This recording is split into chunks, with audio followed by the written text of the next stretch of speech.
جب یہ بات قطعی ہے کہ خلیفہ خدا بناتا ہے اور اس کو اللہ تعالیٰ اپنی رضا اور تائید سے کھڑا کرتا ہے، تو جماعت مومنین کی یہ بڑی باری ذمہ داری ٹھہرتی ہے کہ ایسے بابرکت وجود پر دل و جان سے فدا ہوتے ہوئے اس کی اطاعت پہ لگ جائیں، صدق و وفا کے پتلے بن کر خلافت احمدیہ کے اشاروں کو بھی سمجھنے والے اور ان پر عمل کرنے والے بن جائیں۔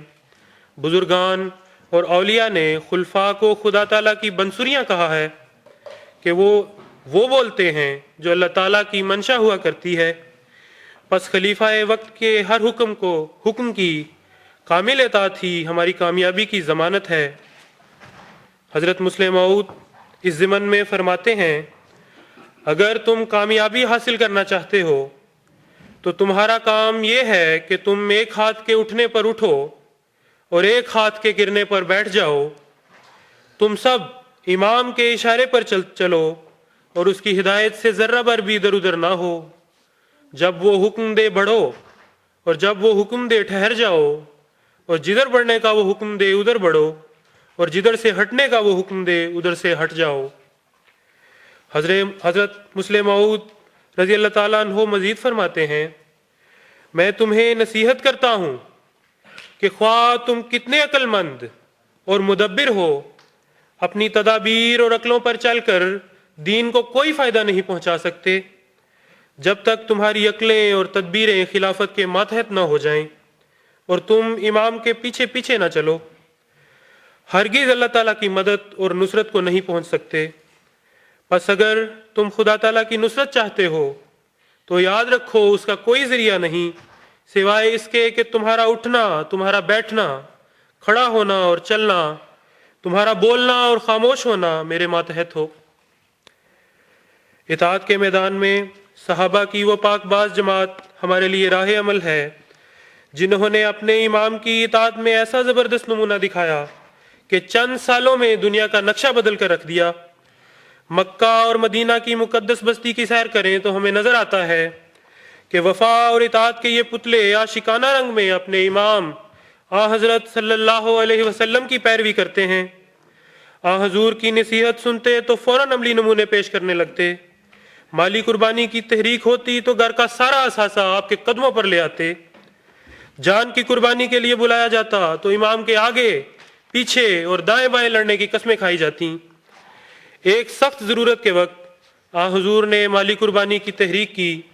تو مدینہ کے ایک غریب مسلمان مٹھی بھر جو لے آتے ہیں۔ دیکھنے والے تمسخر کرتے ہیں کہ دیکھو اس مٹھی بھر جو سے اسلام کی فتح ہونی ہے، لیکن خدا تعالیٰ کا پیار اور رحمت،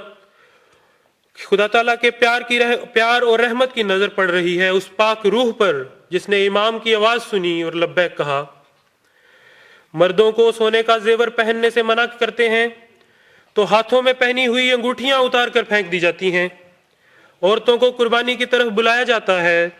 تو اس قابل رشک قربانی کو کون بھول سکتا ہے؟ جب عید کے دن آپ نے خواتین سے الگ خطاب فرمایا اور انہیں مالی قربانی کی تحریک کی تو وہ زیورات جو عورتوں کو بہت عزیز ہوتے ہیں، مدینہ کی ان پاک صحابیات نے ایک بے حقیقت چیز کی طرح اپنے گلے کے ہار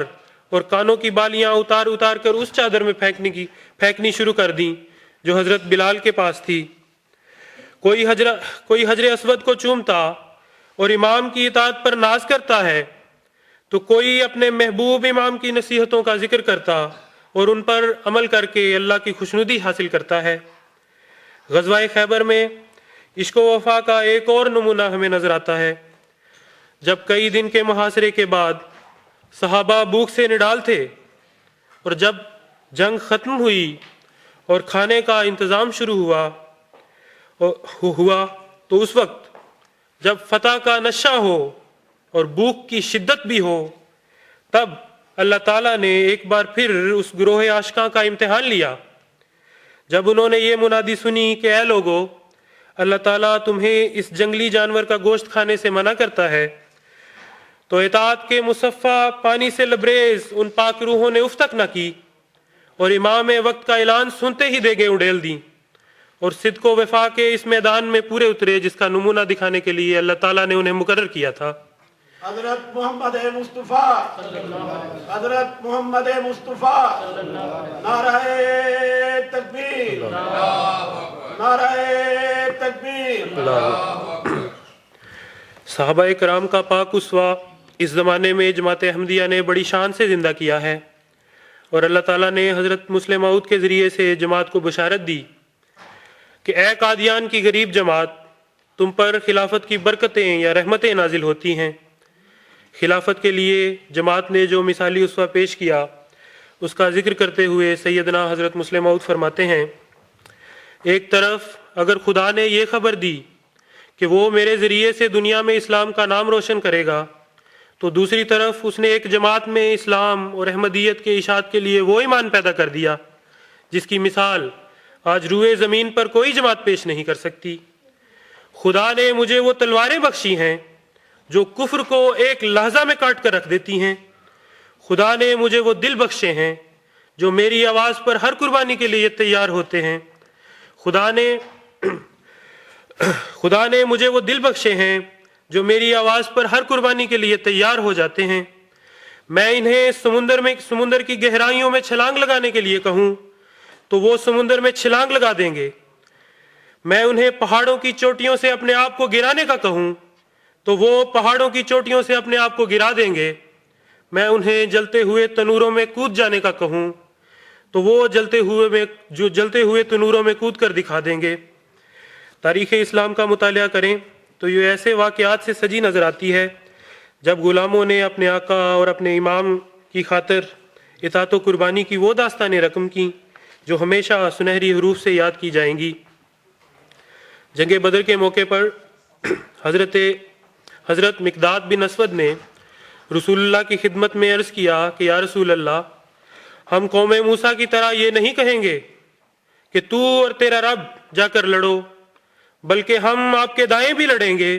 بائیں بھی، آگے بھی لڑیں گے اور پیچھے بھی لڑیں گے، اور اس ذات کی قسم جس کے قبضے میں آپ کی جان ہے،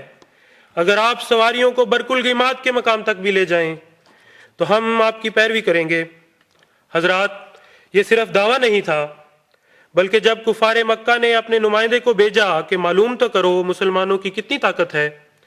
وہ واپس آیا اور آ کر کہنے لگا، بے شک مسلمانوں کی تعداد 310 ہے، مگر اے میری قوم، میں تجھے مشورہ دیتا ہوں کہ مسلمانوں سے جنگ نہ کرنا، میں نے وہاں اونٹوں پر انسان نہیں موتیں دیکھی ہیں۔ ایک جنگ کے موقع پر تیروں کی بوچھاڑ تھی اور حضرت طلحہ